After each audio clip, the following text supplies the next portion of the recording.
This is Real Estate Rookie episode 305. Before you even think about your market, think about what your goals are as a real estate investor. If your goal is to leave your job as fast as humanly possible, appreciation itself isn't really going to help you. Tax benefits per se aren't really going to help you as much, right? You want cash flow, you want profits. So I think about what your goal is, what your strategy is, and that kind of helps you identify what market you should be going into, what strategy you should be going into.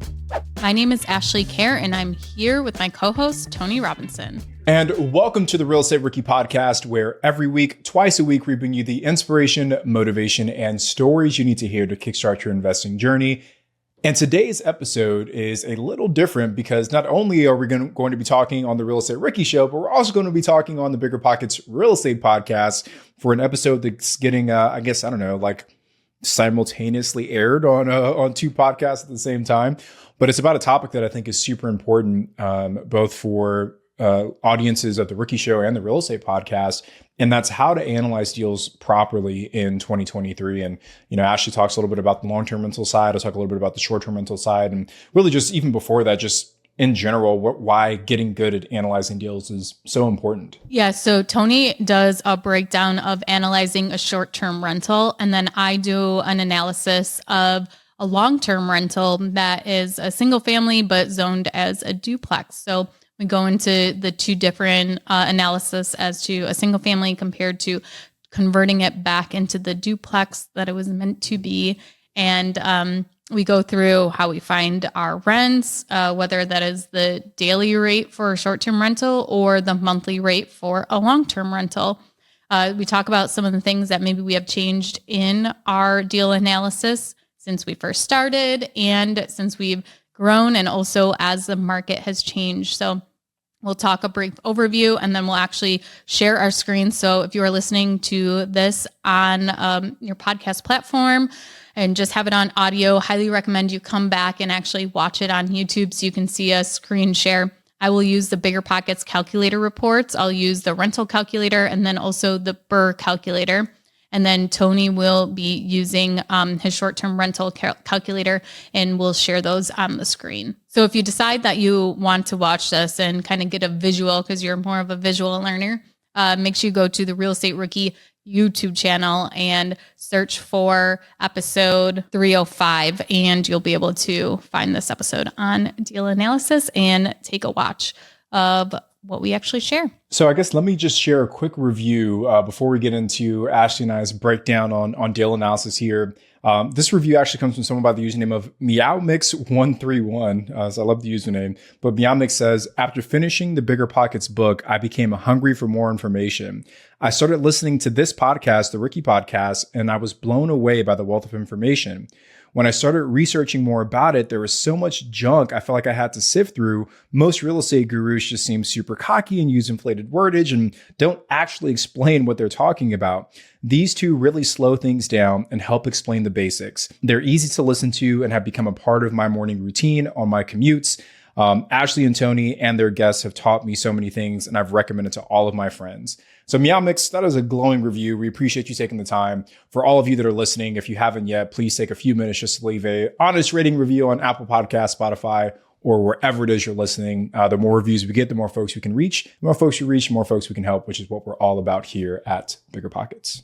Okay, so Tony, let's get into some deal analysis. I'm super excited to talk about this because I feel like it's honestly one of the most important things that people need to understand as they're getting into their real estate journey, but it's probably a set that most people don't spend enough time really getting good at. So I'm excited to dive into today's content. And I think that it can change too. So just because you're an expert at analyzing a single family property does not mean that you're also an expert at analyzing a duplex.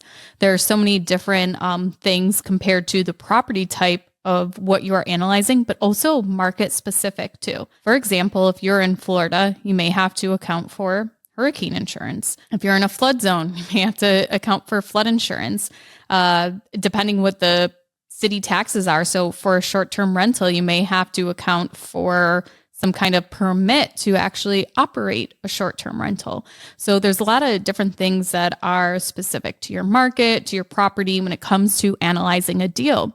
And our best advice, I would say, to a rookie investor is stick to one market and stick to one property type and get really, really good at analyzing that one specific niche, and then go out and branch out and analyze other deals in other markets and things like that. So as much as we would love to analyze deals for you guys all very specifically and tell you exactly how to analyze a deal in your neighborhood, we are going to do some examples of what we are currently investing in.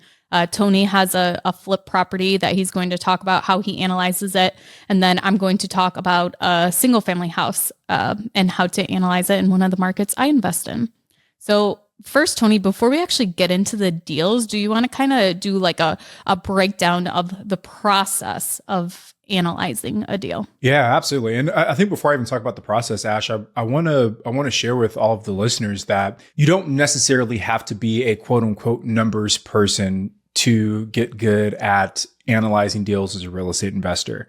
The beautiful thing here is that regardless of how tech savvy or Excel savvy you are, if you hated math in high school or whatever it is, you can still get good at analyzing properties as a short-term rental, as a flip, as a BRRRR, as whatever it is, because there's a proven set of steps you need to follow. So as long as you can follow directions, you should be able to get at least decent at analyzing properties with whatever strategy it is that you're using. And even if you don't like using Excel, right, that's a totally free tool, but BRRRR obviously has a bunch of calculators that you can use to help automate this process as well. So as long as you can punch numbers on your keypad, on your keyboard, then you should be able to analyze deals as well. So I just want to start with that first. Like that's the important thing. I want you guys to understand that regardless of whether you're a freak in the spreadsheets or maybe not, you can still get good at this. So I lost my train of thought. What the heck did you ask me to do before I went off on to that tangent? I didn't ask you to do anything, so that was perfect, Tony. But I wanted to talk about what are some of the steps in analyzing a deal, like some of the things you should think about before actually getting into the numbers. So the first thing is, where are you going to invest in, and doing the market analysis of figuring out if this is actually an area that's going to benefit your why for investing in real estate. So if you're somebody who's maybe looking for long-term play, you don't really need cash flow right now, you love your job, you want to stay in your W-2, but you don't have any retirement maybe set up. And so you want properties that are going to appreciate, so you can tap into that equity down the road and you can pull that out for your retirement.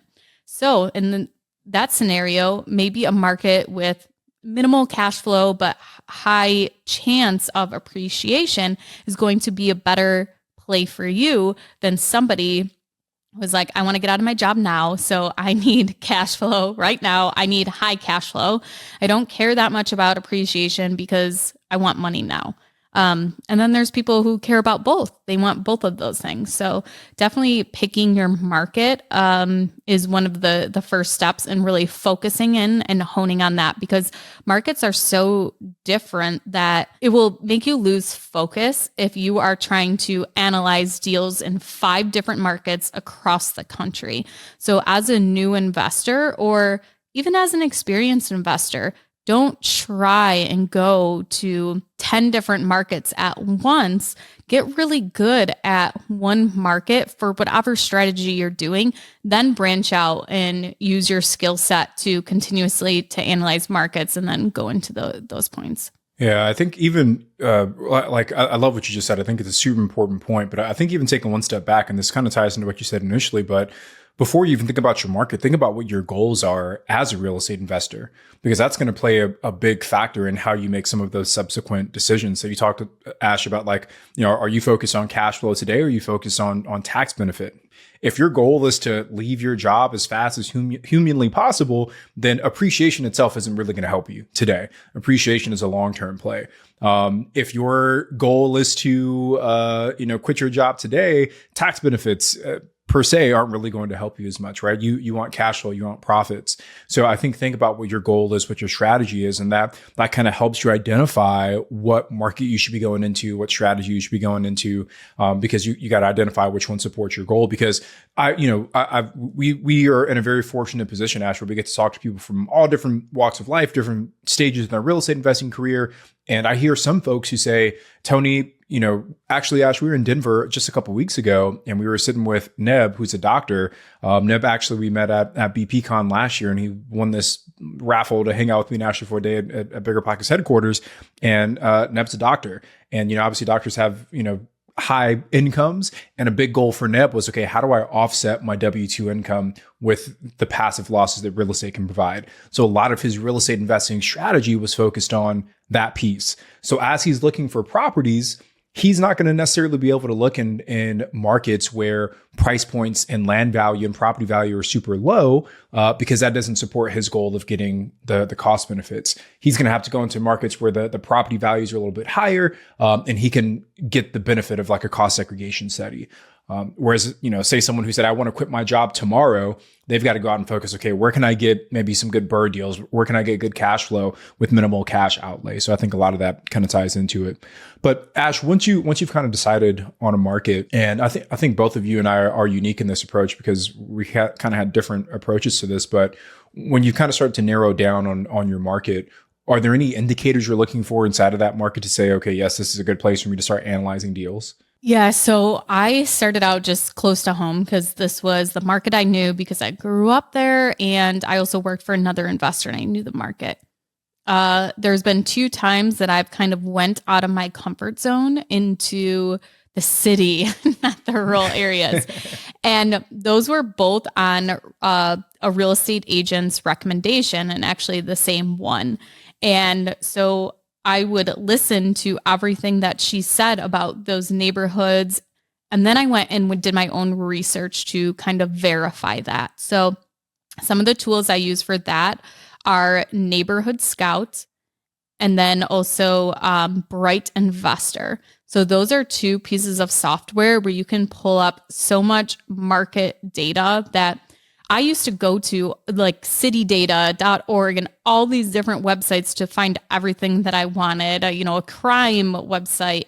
But now there's so many programs that have it all tied together that save you so much time and have all the information you need. So Bright Investor is a newer one, but you can go on there and just like pull all of the data that you need to analyze a market. They basically do all the work for you.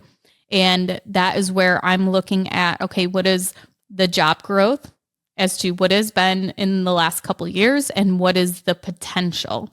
Then I'm also looking at the population growth. Are people moving there? Are they moving away from there? I'm also looking at what are the demographics as far as age. And if you see, there's a lot of kids, like it's more of a family neighborhood, where if I'm looking at a 5-bedroom house, I may not want to go into an area that has a lot of single people that are unmarried, maybe 30 to 40s, where maybe they're out of that period where they're in their 20s and don't want to live with roommates. But so just looking at all these different variables that come into play when looking at the market, but then also, what's the price to rent ratio? What's the average cost of living? What is the average income? All of these different things that you can pull and look at the market. And then you have to take all of that information and tie it into your investing strategy. So if I'm analyzing for a short-term rental, it's going to be very different data and stats that I want from that market analysis compared to if I'm looking for a long-term buy and hold play in this market. Yeah, so many good points there, Ashley. But one thing I want to call out that I thought was super important, you said you started off kind of investing in your backyard because that's what you knew, but you also supported that decision with data. And I think that's the step that a lot of people miss. There's nothing wrong with saying, I know this market, so I'm going to invest here because I'm comfortable and familiar with it. But you have to take it one step further and make sure that it actually makes sense to invest in that market. A lot of what we do is in the short-term rental space. And I've seen some folks get just absolutely hammered on deals because they invested in markets that they knew, but they didn't take that secondary step of supporting that decision with data. They said, I love going to Maui, so I'm going to buy a condo in Maui. I love vacationing at the beaches in Florida, so I'm going to buy a beachfront property in Florida. I love going to, name the place, name the state. And they say, I like going there, therefore it must be a good investment, but that is not true whatsoever.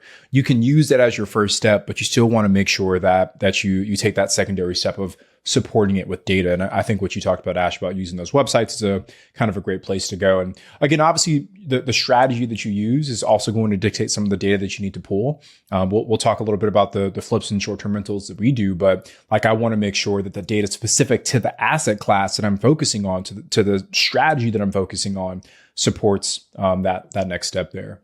So when I think a little bit, Ash, about like where people get hung up on analyzing deals, first I think is where to pull the data from. And I think you gave some great resources there. BRRRR actually, as you're going through the calculator tools, they also kind of give you hints on where you can pull some of this information. So if you guys go to BRRRR, look at the tools, find the calculator for whatever strategy it is you're trying to use, I think that's a great starting point to help you get over that initial hump of what data do I need and where should I be pulling that data, because BP literally guides you through that process. I think the second thing that people get caught up on is, how do I know if I'm doing it the right way, right? How do I know if I'm missing anything?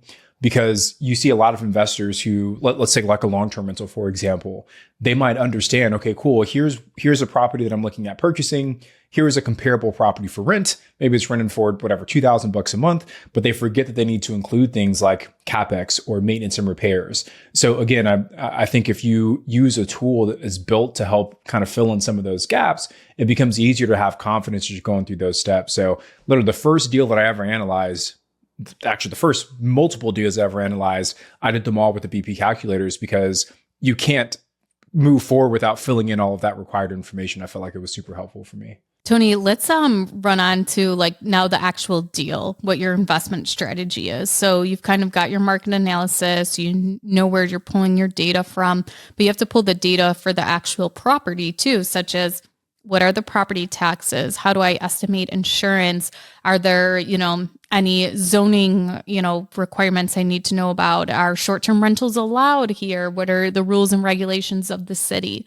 So pulling all of that information, that can actually be a bit of legwork if you've never invested in that market before, you don't really know anything about it. So when you're doing the actual deal analysis, you want to know what strategy you're going for. So you want to have your buy box with your property type, your strategy. Are there like definite no's for you? Like, I don't want a house with a pool.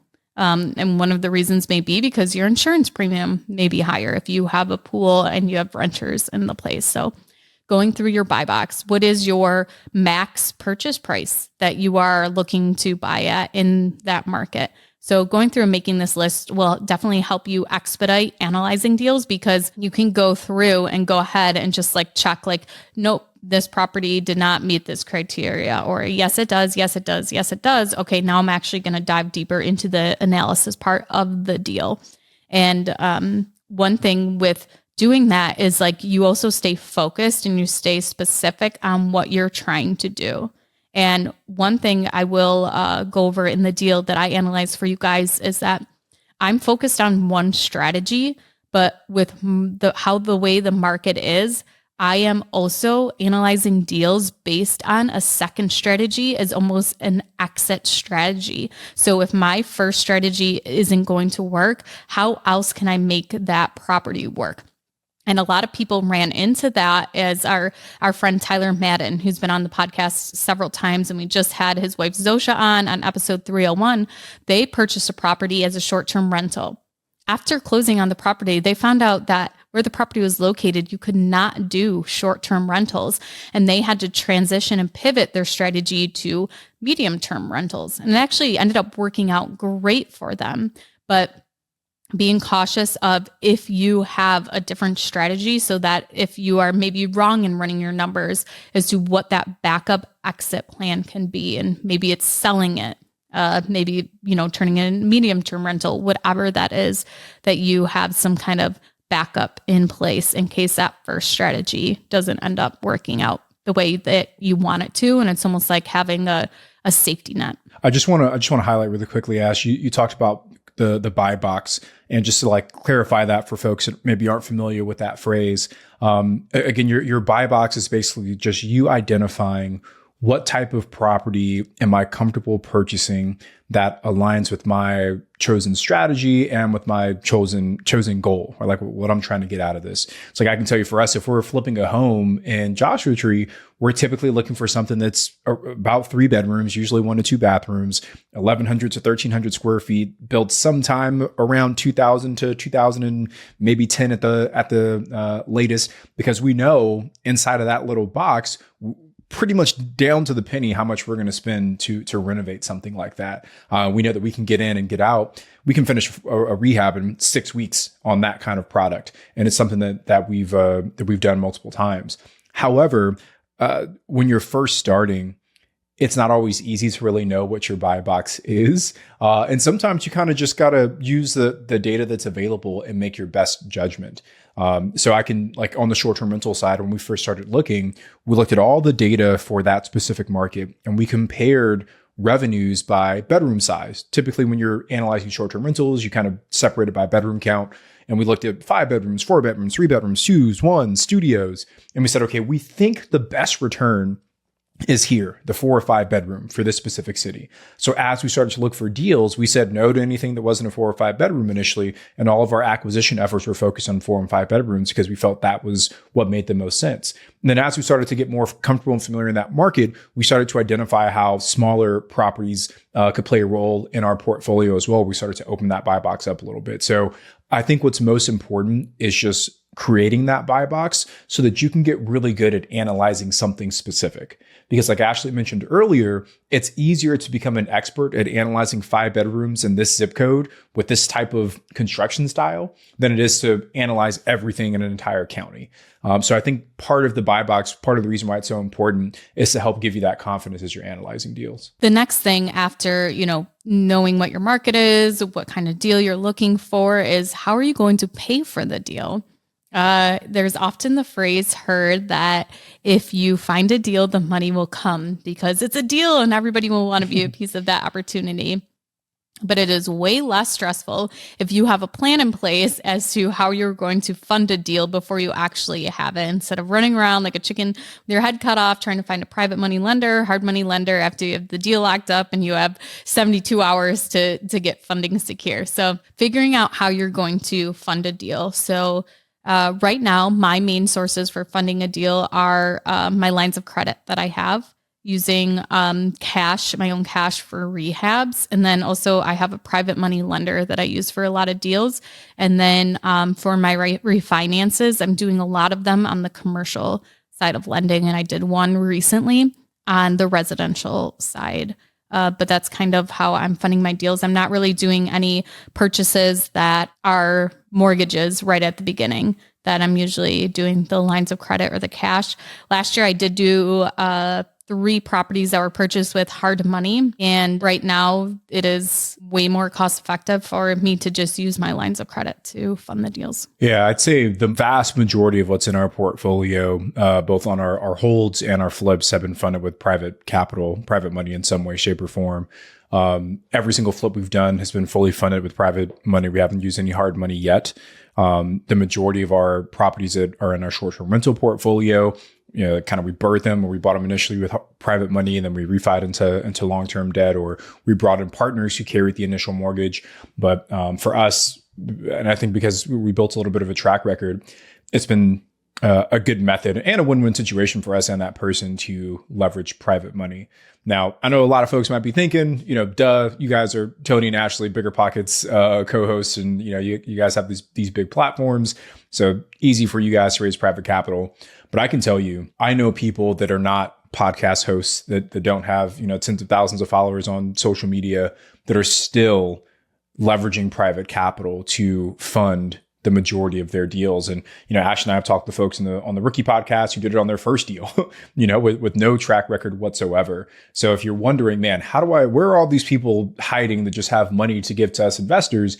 You got to start building your network out. And that's attending local meetups, hosting your own meetup. There's a lot of benefit that comes from that. But I think the more hands you can shake, the more ways you can provide value to other people, the easier it'll be for you to find that potential private money lender for your own deals as well. And the private money lenders that I use were all before the podcast. I didn't meet any of them through being on Bigger Pockets or through the podcast. They were all private lenders before I actually started on the podcast. So it definitely, and there's a lot of great Instagram accounts that share how to, reach out to private money lenders. Solely at Lattes to Lisa's, she does a really great job of explaining in social media posts how she has approached private money lenders, how she does, a pitch deck to them per se as to what the deal is, what's it about, and how they can lend on the deal. That's one of the best ones that I've seen. Yeah, I also got to shout out Amy Majori. She's Amy AMYMAHJOORY on Instagram, and she also creates a lot of great content specifically about raising private capital for your real estate transactions. Okay, so do you want to do one of our deals? Yeah, let's do it. Okay. Do you want me to go first? Yeah, if you're volunteering a tribute, let's do it. Okay. Have you seen that movie? Have you seen Hunger Games? Yeah. Okay. I read the books and then I saw the movie. Ooh, excuse me. I read the books first. Yeah. Sometimes I got to talk about that nerdy side of me.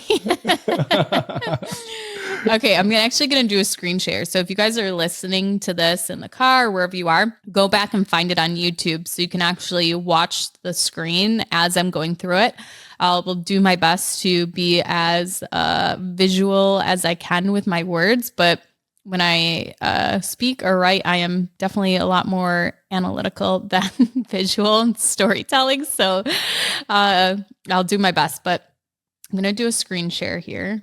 Okay, so first, I just want to share with you guys some of the data that I pulled on this market, because this is my first time going into this neighborhood.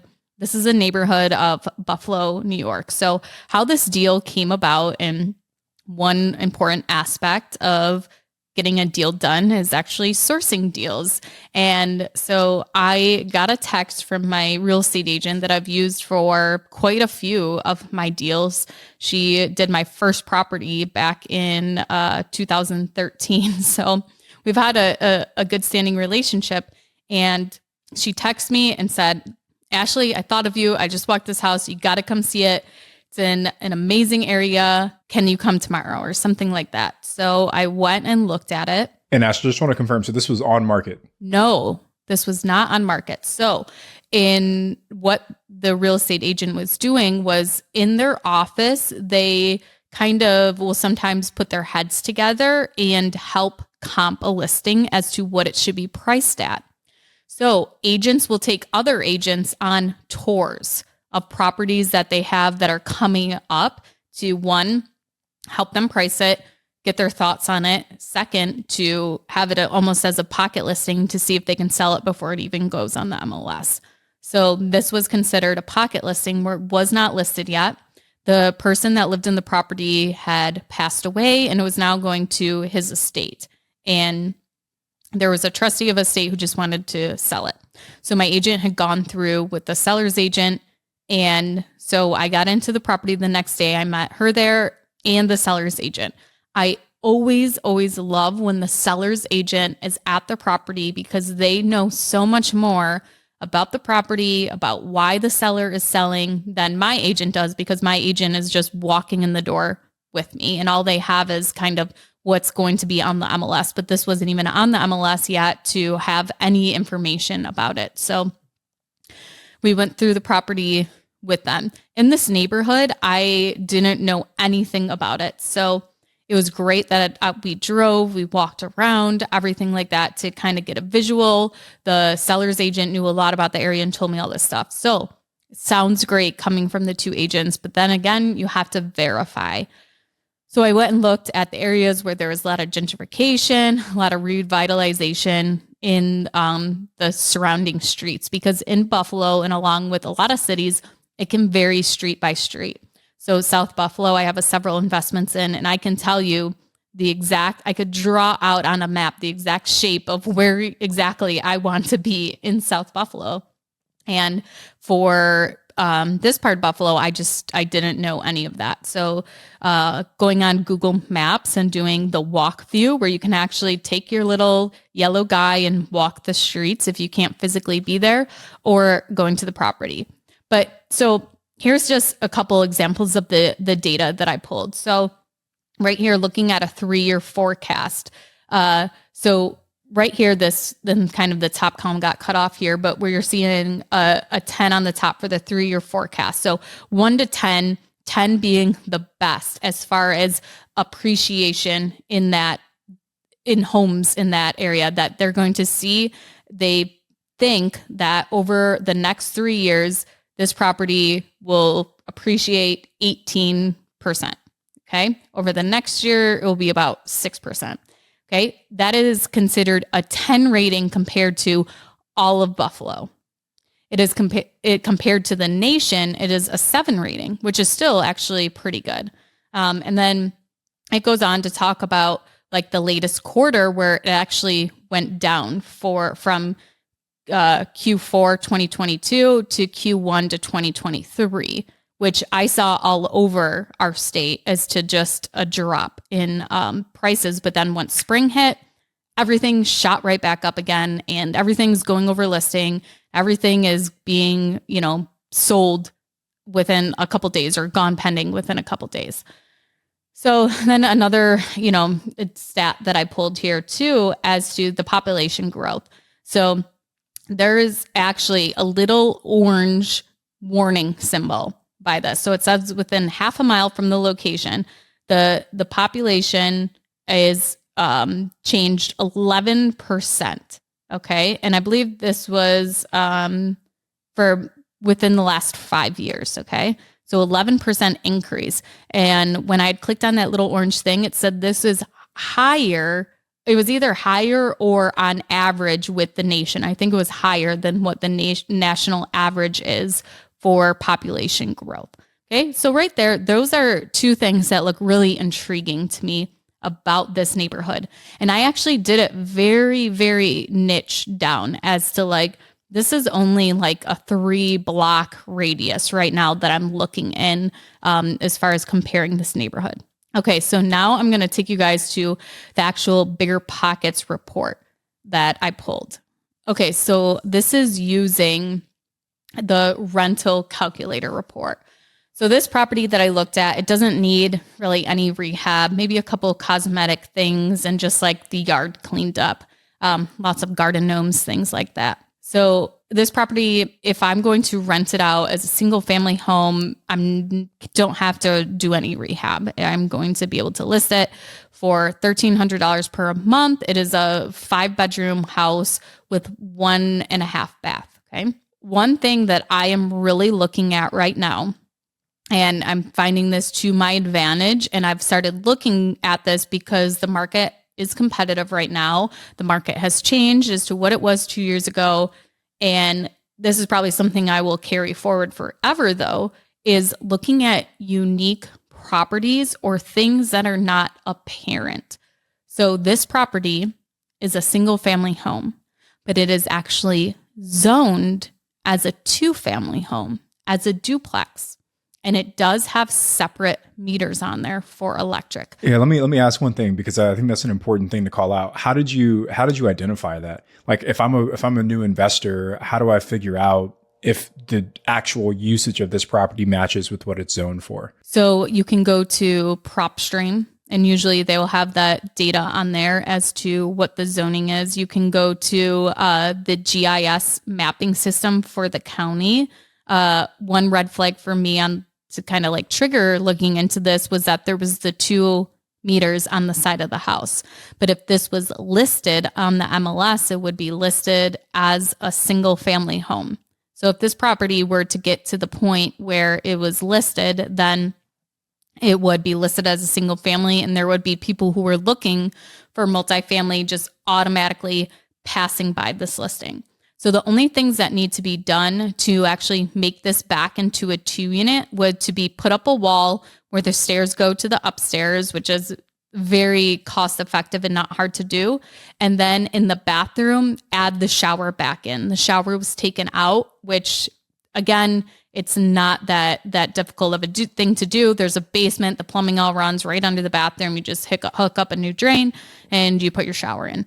So those are the two things that you would need to do. So for my example, I ran the property as a single family home. Okay, as a single family home, we kind of talked about, Tony, with you for short-term rentals, comparing like bedroom count. Like you're going to get more for a 4-bedroom than a 3-bedroom, but not as much for a 5-bedroom or whatever your example was.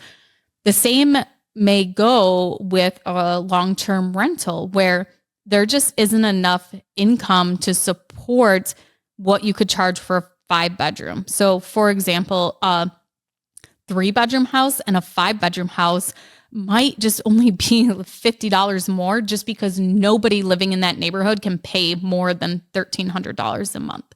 So I ran this property as a single family home and it ended up being negative $45 in cash flow. Okay. With a negative 1.65% cash on cash return. And when I did this, I ran it with even putting 20% down on the property and just getting a conventional 30-year fixed rate loan on the property. But let's go through some of the expenses. Well, first, the rent, I found that by going to the BRRRR rent estimator and putting in the address of the property and it pulling up comparables. Then I also went to Zillow Rent and I looked at what is currently listed. Then I also went to Facebook Marketplace and looked at what is currently listed in that area for rent. And I used those 3 metrics to kind of come at the point that $1,300 is a very conservative number that I could get for rent for this property as a single family home. Okay, it also has a large backyard and it has a driveway, which not a lot of the other properties in the neighborhood have that. Okay, then I went and pulled the taxes. I never go with the MLS listing and what it says. And even though this property wasn't listed on there, I always verify myself, no matter the source, no matter who's telling me, I always verify what the property taxes are. So I went to the Buffalo ORS website. I went to the Erie County GIS mapping website, and I was able to pull the property taxes off of there and get the copy of the tax bills. The next thing is insurance. So insurance, I've gotten good at estimating just because of knowing properties in this area and what I currently pay on a single family or what I currently pay on a duplex right now. If you really want to hone in on your insurance, is to actually go to a broker and get a quote and just ask them. Quotes are free to get. And yes, an insurance broker is going to get annoyed with you if you keep every deal you analyze, you keep asking them for a quote and you don't actually buy these properties and they're having to do all these quotes for you. But at least if you do 1 or 2 with them, you can kind of gauge an idea as to what they are. And then there's also, websites like Policy Genius. We've had them as an ad sponsor before. We just go online and plug in the information and they give you a quote. And then the fixed expenses. So since this is a single family home, the tenant is going to pay for the electric, the gas, the water and sewer. There are no HOA fees, and the garbage is looped in with the property taxes, and it's like a user fee with the water, which will be billed back right to the tenant, the user fee. And then lastly, the variable expenses. So on this, I did 8% for vacancy, 8% for maintenance, 8% for CapEx. So I gauge my percentage on the condition of the property and also the age of the home. So this being a single family property, for vacancy, I went with 8%, where if maybe this was a 3-unit, I maybe would have cut that down to 6% just because if one tenant moves out in the single family, I have no rental income coming in. But in a 3-unit, at least I still have 2 other rental units bringing rent income in. Then for maintenance, because it is an older home, I did the 8%, CapEx, same 8%. The management fees, 8%. That's kind of a going rate in this area. I think I was paying 6.5% before with a property management company, but that was because it was a bulk rate. But it's between 8 to 10%. I have my own property manager in place. So it ends up being less than that because I'm just paying like kind of the cost of having a property manager and a team. And so that will most likely be a lot less, but I always like to factor in what the current property management fees are in the area, because one day I decide again, I want to use a third-party property management company. I already have it baked into my numbers. But for this property, it would be a negative $45 per month in cash flow. Okay. So we did look and we did see that it is projected to have a 6% increase every year in the home's value.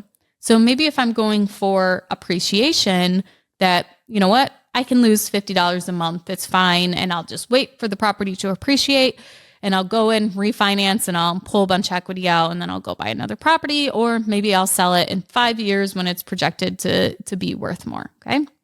So those are some of the different scenarios that are running through my head when I'm thinking about this. I don't buy usually properties that are a negative cash flow. So this would be a new thing for me if I decided to go with this property for this. And I should mention too, which I don't think I did, was the purchase price I set here was $150,000. Okay. And that's what the seller had said that they would think they were maybe going to list it for. They weren't sure yet. And I did 7% for my interest rate, amortized over 30 years. And the loan amount would actually be $120,000 after putting down that down payment of 20%. Okay, so next I'm going to take you to a second analysis that I ran on the property. And the second analysis is if I were to convert this back into a duplex. Okay, so it's important to note too that if you're going to be doing any rehab and you want to refinance after you do the rehab, BiggerPockets does have a separate calculator. They have their rental calculator, which you still can build or bake in rehab into that calculator too. But then there's also the BRRRR calculator. And this one will be if you are doing a rehab and you're going to refinance. So this will actually calculate your holding cost during the rehab period until you've gotten it rented and until you've refinanced. So for this one, I did the purchase price of $140,000. Because remember, just because somebody is asking a certain amount of money does not mean that's what you have to pay for that property. So if I'm analyzing a deal, and I may use their asking price as a starting point, but that doesn't mean that's what I have to pay. And like, oh, the deal doesn't work. I don't give up. I go in and I manipulate my purchase price. I don't go in and say, oh, well, you know what? Maybe I can bump the rent up a little bit more. No, I want to be super conservative on what my rent is and also what my expenses are. So inflating expenses, not too much so that they're not realistic, but also keeping my rental income low and not overinflating that. And then if I end up being able to list the rent for even more, like great, that's bonus money. So for this one, I ran it with $140,000 as the purchase price.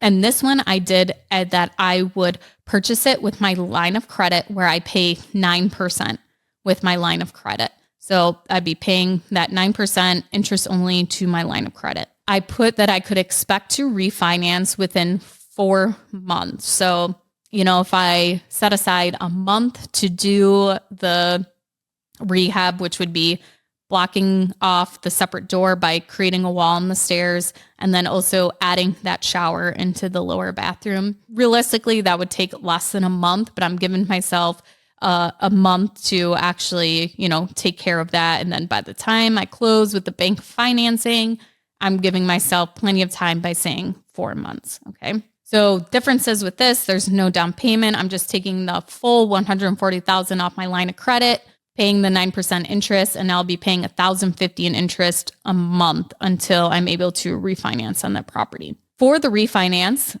I'd like to do a residential loan at 30 years.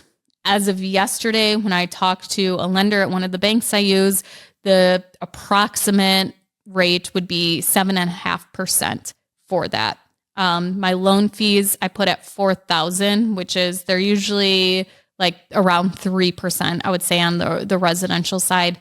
And then my monthly P&I would be $971.91. And that's also with baking in those loan fees as adding that. But so this total loan amount, I did it at $135,000. So that's with me leaving $5,000 of the purchase price into the deal. And then also the rehab, I estimated at $10,000. I really think the rehab is going to be less than that, but I need to clean up the yard. And there's a couple other little updates that I want to do to the property. So I'm being conservative with that 10,000 by overinflating it a little bit. But I'm leaving money into the deal on this property. I'm only pulling out 135,000, but I have 150 into the deal. So this makes my cash on cash return 11.22%. Okay. I usually target more for 15% at minimum on cash return. This would leave my monthly cash flow $116.93.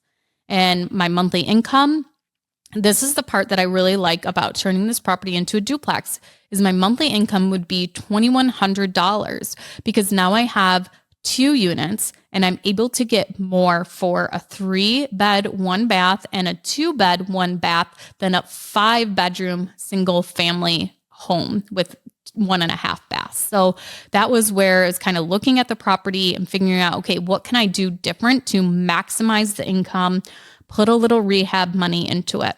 And there's other examples of this. So maybe you have a property that has a large driveway. Can you rent out parking spots to the neighbors, to someone to store an RV, a boat? Does it have a garage? Does it have a barn?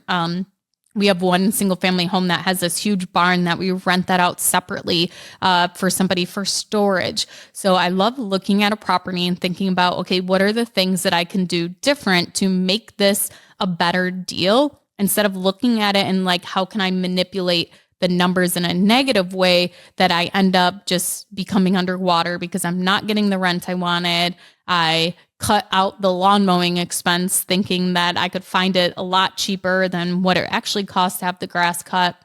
So as you look at the expenses here, you'll see that there are different expenses now that I do have to pay though, because it is now the duplex. So water and sewer, it is not separately metered. So I will be paying the water and sewer.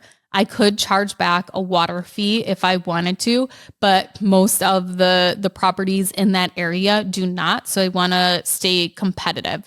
If I did charge it in, I would probably have to drop the rent anyways, bake in that water fee, and it would just end up being the same amount anyways. And then my insurance may be a little bit higher. I found compared to single family and duplexes that on duplexes, my insurance costs do become a little bit higher because of, I don't know if it's the liability portion of having 2 tenants or just like the cost of the property to rebuild because now you have 2 kitchens to replace, 2 bathrooms to replace. And then also the gas for the property is the heat source, and for the hot water tanks, that is not separately metered, only the electric is. So the gas would be paid by me, the landlord, because there's no way to tell which tenant used which meter or used how much because there's not the separate meters to actually bill them back. So this puts it at the monthly cash flow, $116, cash on cash return, 11.22%. The purchase cap rate, which honestly, I don't care that much about a purchase cap rate, is 9.33%. And then the pro forma cap rate, 6.53%. Your monthly income, $2,100 a month. Your monthly expenses, $1,983.07. So the last thing I factored into this is I put in the analysis over time saying that I can expect a 3% increase in rental income, 3% increase in expense income, which probably could be a little bit more for each. And then the 5% per year property value increase. Remember that statistics showed us that it projected to be 6%. I'm being conservative and I did 5%. And then I just kind of laid out how the property would appreciate, but also on the calculator report, it's really nice because when you put in how you're financing the deal, if there's a mortgage, it also calculates what your loan balance is based on if you made your payments to pay down principal and interest, paying down the principal balance and gaining equity by the 5% increase every year from appreciation, but also by that loan balance being paid down. And what your value is going forward and how much equity you actually have in the house. So I hold the property for 30 years. It's projected to have $860,000 in equity. But yeah, so that's just kind of an insight as to how I would do an analysis on a single family or duplex property.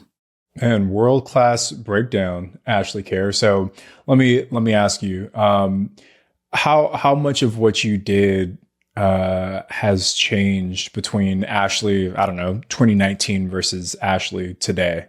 Like, because that was obviously a lot of information. I'm just curious, like, how much of this is just have you learned through like repetition? Because I guess I don't want our listeners to hear this and be like, man, I'm not well equipped to do any of that. So it's just like, was there a starting point and you kind of built on top of it, or just, I don't know, just kind of give us some insights into how it's changed, I guess. Yeah. So when I first started out, it was very much like on a piece of paper. It's like, here's what the expenses are. And then I actually got very diligent in verifying everything. And that's where I like knew the dollars down to the penny. And then that's where I kind of transitioned into, okay, I can ballpark the property taxes.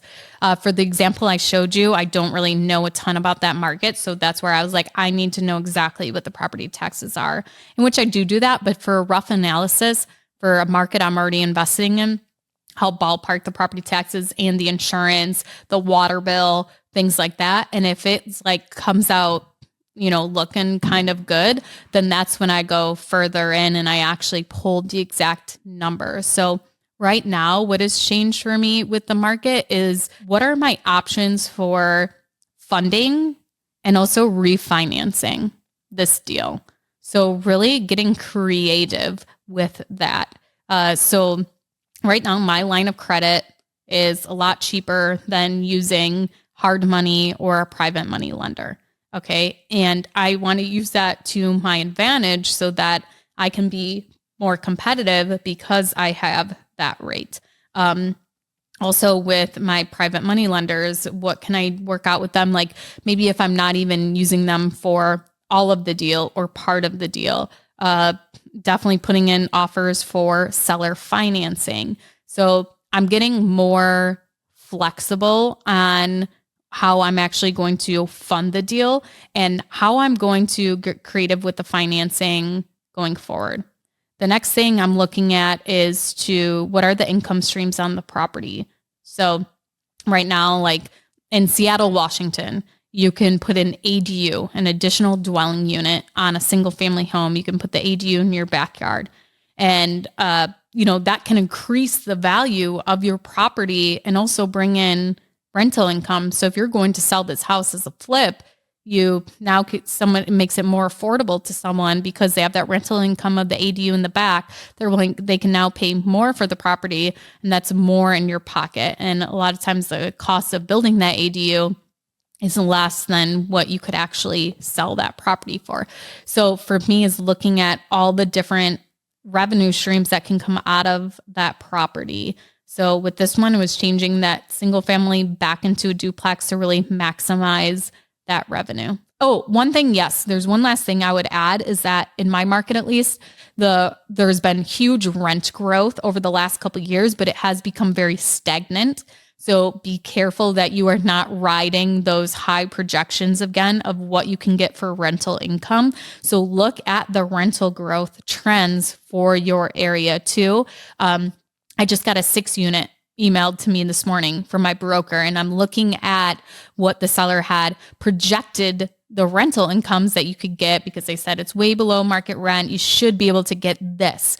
And when I pulled comps, you could not get that.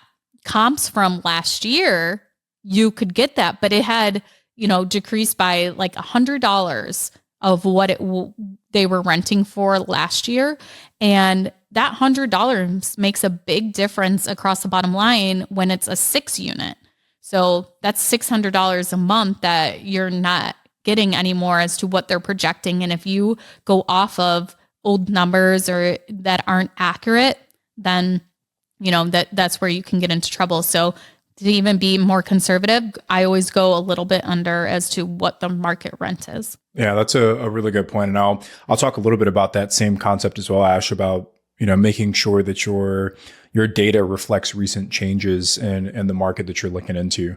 But cool. Let's talk analyzing short-term rentals. There's some overlap, obviously, between what Ashley just explained when she's looking at long-term rentals and what we'll be doing with short-term rentals, specifically on the expense side. When you're analyzing the expenses for a property as a long-term and as a short-term, you have mortgage expenses, principal and taxes and insurance. You have utilities. It's just that on a short-term rental, you're typically paying the utilities versus with a long-term rental, you can pass that along to your guest. So the expense side is pretty similar, right? A lot of those inputs are the same. Where long-term and short-terms really differ is on the income projection side. So Ashley talked about how, she just mentioned it, right? She looked at comparable properties to see what they were renting for today. And usually it's one fixed number that you can assume you're going to make over the life of that lease. So if I say this property is going to rent for $1,300 and then I sign a lease with a tenant for $1,300, then I know for the life of that lease that I'm going to make $1,300. With short-term rentals, you have variable income on a monthly, weekly, daily basis that you need to account for. So I'm going to talk about what that exact process looks like for analyzing or estimating the income on a short-term rental. Okay, so when you're analyzing a property as a short-term rental, specifically when it comes to the income, there are three kind of key pieces of information that you need to understand. You need to understand your average daily rate, which is also called your ADR. You need to understand your occupancy, and you need to understand your cleaning fees. And I'll break down each one of those three pieces. So again, your average daily rates, your occupancy, and your cleaning fees combine to make up your income for a property. So let's go over ADR first. ADR again stands for average daily rate. And basically what this number is that it's the number that guests are willing to pay to stay at your property for a single night. And usually when you're analyzing a property, you want your ADR to be an average across the entire year. So you say on average across an entire 12-month period, 365 days, what are guests willing to pay for one night at my property? And the reason we want to make sure that we're looking at an entire year is because in the short-term rental industry, what people are willing to pay for a single night varies pretty dramatically depending on the week of or the night of the week that they're booking, right? People are typically willing to pay more for a Friday or a Saturday night booking than they are for a Tuesday night booking, right? Because there's more people traveling on the weekends. So the night of the week makes a difference. The week of the month makes a difference, and the month of the year makes a big difference as well. Most seasons kind of have their peak time, and most seasons kind of have their slow time. For me, in some of my markets, summer is the busiest time in some of my markets, whereas in other markets, summer is the slowest time. So you want to understand what those nuances are in your market to make sure that you're accounting for that in your average daily rate projection. So again, your ADR is pretty heavily impacted by seasonality. So you want to make sure that you're looking at that number across an entire year. And I'll give you guys a breakdown on how to actually identify what that ADR is. But for now, I just want you to understand ADR stands for average daily rate. And it's the number that shows you what your guests are willing to pay on average across an entire year for one night at your property.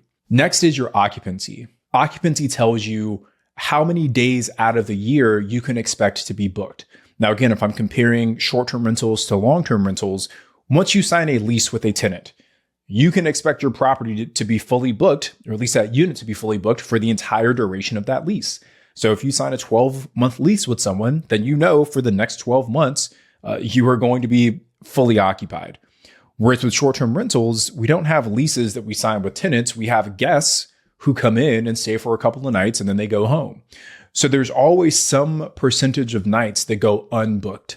And that's what you want to try and identify for your occupancy is, okay, out of 365 days, how many days can I expect to be booked? And again, you want to look at this number as an average across a year for the same reasons that we want to look at your ADR on average across an entire year, because your occupancy changes or goes up and down depending on the month of the year. Okay.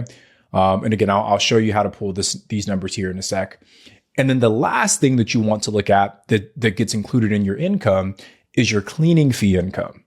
Now, this is something that's unique to short-term rentals, but when you book a property on Airbnb or Vrbo, as a guest, when you book a property, not only are you paying for the stay, right, for your nightly rate, but you're also paying for additional fees. Airbnb charges fees, Vrbo charges fees, but then hosts also charge what are called cleaning fees.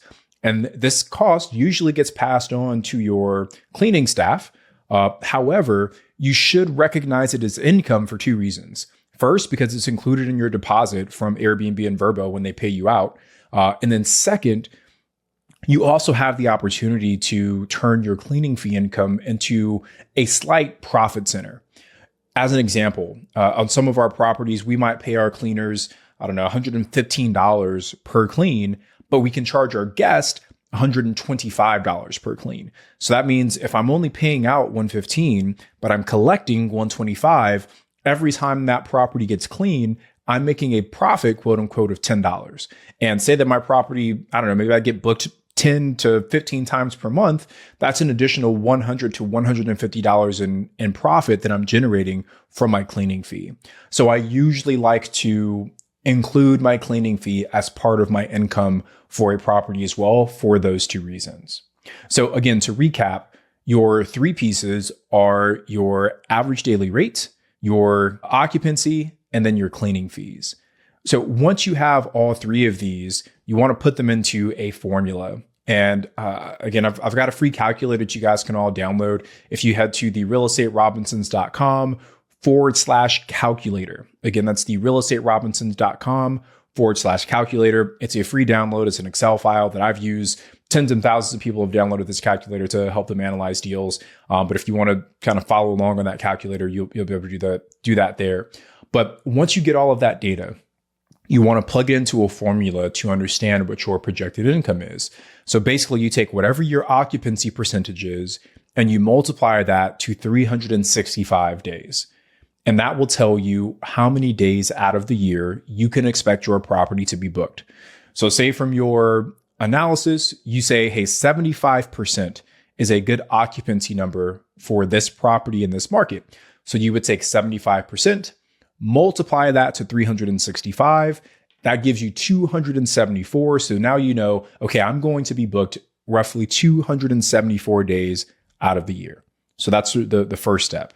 The second step is to take that 274 or whatever number you land on and multiply that to your projected average daily rate, to your projected ADR. So let's say that you have 274 days you project to be booked. And say through your analysis, you say $250 is a good projection for my ADR. You take 274, multiply that to 250, and you get $68,500 in baseline revenue. Okay, let me repeat that one more time. 274 days is what you project to be booked.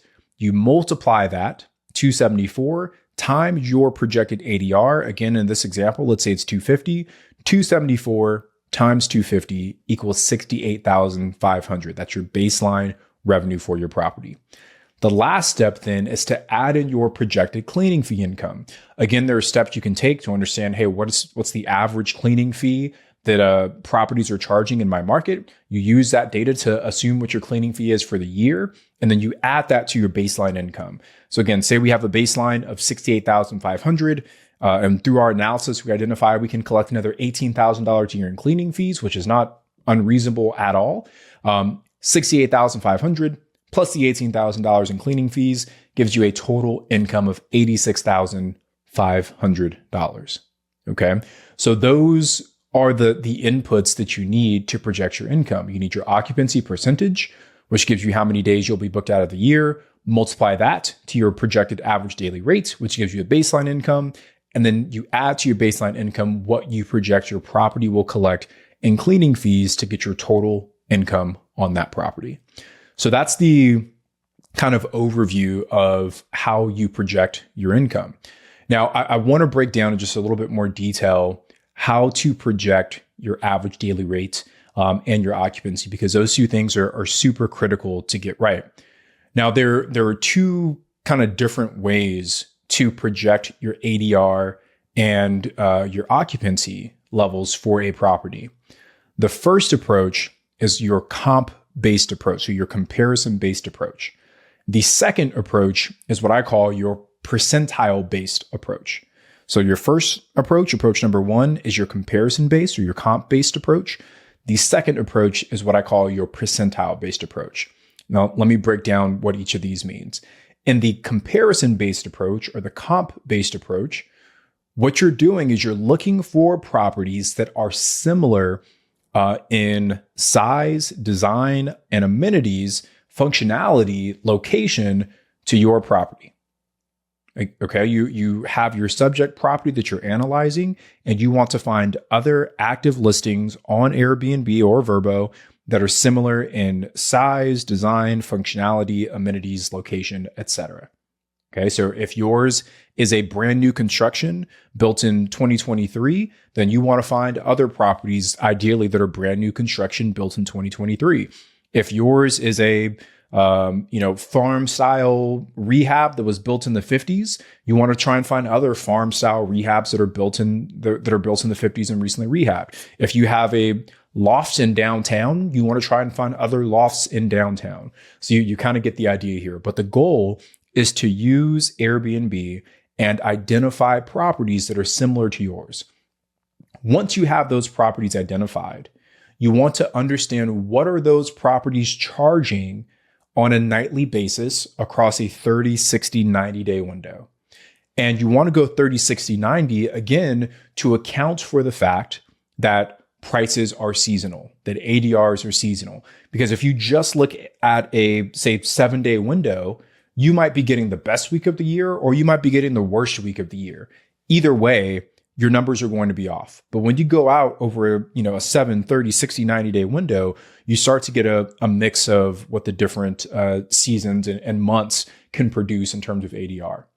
So you create your list of comparable properties, right? After you go through Airbnb, you can literally just open up Airbnb, look at your chosen market, click through, find listings that are similar, and open up their calendars to see what they're charging. Okay, it's a completely free way to do this. And you want to try and build out as many comparable properties as you can. The more, the merrier, right? I'd say at minimum, you want to get somewhere between 10 to 15. Ideally, you want to get as many as you can. Okay, don't put an upper limit. As long as it's a good comp, you should include it inside of your approach there. Once you have your comp based, again, you want to go through those listings and understand how booked are they over a 7-day window? How booked are they over a 30-day window? What are they charging over a 7-day window? What is their average price over a 30, over a 60, over a 90-day window? Then you use those numbers, you get the averages of those, and you plug it into the formula that we talked about earlier.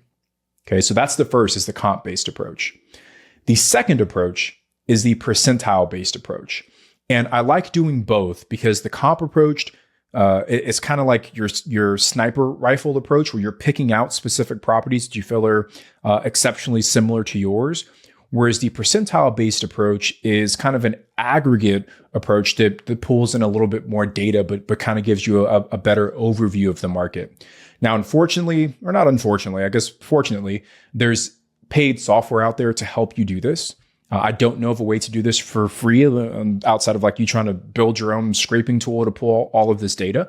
But there are websites out there like AirDNA and Price Labs that are data providers for the short-term rental space. We use Price Labs for a lot of our data analysis. And I think, if you guys go to hello.pricelabs.co/the real estate Robinsons, you get, I think, a 30-day free trial and then like 10% off of your first bill. So again, that's hello.pricelabs.co/the real estate Robinsons. And what you want is their market dashboards tool. And with the market dashboards tool, you're able to collect an insane amount of data on the properties that reside within inside of your chosen market. So if you're following along on YouTube, you can see this future prices table here that I'm referring to. And basically what Price Labs does is that for whatever data set you choose, right? So say I want to look at a specific market and I want to look specifically at 3 bedrooms within that market. Price Labs gives me both historical and future data on what prices, what ADRs are being charged at different levels. Okay, so it breaks it down by, hey, at the 25th percentile, here's the average price that listings are charging. At the 50th percentile, here's the average price that listings are charging. At the 75th, here's the average. At the 90th, here's the average. So I can see across my market at different, I guess, levels of not luxury, but different levels of property quality, where 90th would be top of the market, 25th would be the bottom of the market. I can see on average, what are these different properties charging? And I love looking at this data because you can get super granular, both looking at historical data and forward-looking data. Now, I'll try not to get too much into the weeds here, but basically you want to be able to pull this data and identify on a month-over-month basis, going back as far as you can. I think right now you're able to go back to like 2020 or maybe even 2021 in Price Labs data. And you want to go as far back as you can and just start looking at the trends. What is the average price for the month of July in 2021? What is the average price for the month of July in 2022? Month of July in 2023, and start comparing those. And what you'll be able to see as you do that analysis is what are the different price points I can expect to charge based on how nice my property is. So if I think my property will operate in the top 10% or that 90th percentile, then I can kind of look at that data set to help me gauge what my average daily price and my occupancy will be. If I think that I'm going to be more kind of like middle of the road budget listing, then maybe I'm going to be looking at that 50th percentile to gauge that. But once you have those different percentiles mapped out and you've looked at it month over month, year over year, you then have a really good handle on what do I think I can achieve with the listing that I have. Now, one important thing to call out, and this is one of the changes that you really have to be aware of, and Ashley kind of mentioned this as she was talking about at the end there about her long-term rental piece, you want to understand if your market is up or down year over year.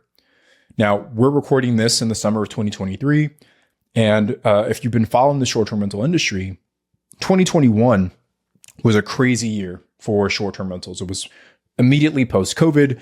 There was a tremendous amount of pent-up demand for short-term rentals, and not nearly as much supply as there is today. So you saw this extreme amount of demand with this kind of lagging to keep up supply. So you really saw a lot of listings do exceptionally well in 2021. 2022, you saw more supply come on board, where you saw kind of demand come back down to somewhat normal levels. And I think 2023 will be the first year where we see maybe a more so normalized travel cadence, at least across the United States. So what you're seeing in many markets, and this isn't true for all markets, but in a lot of markets where 2021 has a higher revenue projection than 2022, and even where 2022 has a higher revenue projection than 2023. So like in the example that I'm showing here, if you're following along on YouTube, we can see that the average price in this market for 2021 was $138. In 2022, that same data set had an average price of $135. So our ADR dropped by $3 in that same market year over year. Now, obviously $3 isn't a huge swing, but you just want to make sure that you're accounting for that, because maybe in this market, it's only a $3 drop, but maybe in a different market, it's a 15 or 25 or a $100 drop, which makes a big difference in ADRs over an entire year. So you want to make sure that not only are you looking at what am I projecting this property to do, but what is the difference year over year, and am I accounting for that in my projections of this property? Okay. And the approach that I just laid out, even though I'm talking ADRs, you can pull that exact same information for your occupancy rates as well. And that'll allow you to see, hey, at the 25th, the 50th, the 75th, the 90th percentile, what kind of occupancy numbers am I seeing? So once you have all that data, then you're able to drop it into a calculator. And the data that you pulled, it drops right into the calculator I share with you guys. Again, if you go to the realestaterobinsons.com/calculator, you can get a free copy of this. But here's just an example of a sample deal that we've looked at. So the property that we were looking at had a purchase price of $665,000. It was a 15% down payment. We were estimating about 3% for closing costs. That would bring our total cash investment to just under $120,000. Based on our research, we saw an average daily rate, or an ADR, of $385 for this property. We projected our occupancy to be 77%. And then we saw another $2,200, give or take, in cleaning fee income, bringing the total income of that property to $134,000. Now, again, don't worry about the specifics here, but just know we took our ADR, our occupancy, and our cleaning fee income, and we came to a total gross income of almost $135,000. We then plugged in all of our expenses. So again, the basic stuff, your mortgage rates, your mortgage amount, your insurance, your taxes. The one thing that, again, is kind of unique to short-term rentals is Airbnb also charges a fee for you to be on their platform, right? That's how they keep the lights on. And as of this recording, Airbnb charges a 3% fee to host on every single booking. So you'll want to make sure that you're accounting for that 3% in your analysis as well. So on $134,000 in revenue, a 3% fee is about $4,000 annually that you're paying to Airbnb. So you want to make sure you're accounting for that as well. But anyway, once we do all that, we're able to see what our total cash on cash return is for this property and allow us to make a decision on if it's a good deal or not. So I know that was a lot of information. If you guys want to go back and watch this on YouTube, I encourage you to do so. But just at a high level, to recap what I'm talking about here, the steps you need to take, the data that you need, you want your average daily rate, you want your occupancy, you want your cleaning fees, you want to find comparable properties, either through the comp approach or using the kind of aggregate data from something like Price Labs. Take that information, plug it into that free calculator, and then you kind of spit out a cash on cash return. And you've got to decide whether or not that cash on cash return is good for you. So I hope that was helpful, guys. Again, if you're watching on YouTube, you can scan this QR code to download that free calculator. If you're listening to the podcast, just head over to therealestaterobinsons.com/calculator, and you can get yourself a free copy of that as well. But that was a mouthful. I'm going to shut up now because that was a lot of information. I don't know, Ash, I guess any thoughts from you? I think David and Rob might not have us back because we went way over the time that they allotted us. But thank you guys so much for joining us. We hope that you took some value away as to our little intro there about just deal analysis in general, and then the deep dives into real life deals that Tony and I are looking at. So thank you guys for listening, whether you're on the Real Estate Podcast or you're listening on the Rookie Podcast. I'm Ashley at Wealth from Rentals, and he's Tony at Tony J. Robinson on Instagram. And you can hear from us again on the Real Estate Rookie Podcast or on YouTube, searching Real Estate Rookie. We also have a huge community page on Facebook, Real Estate Rookie. Thank you guys, and we'll see you next time.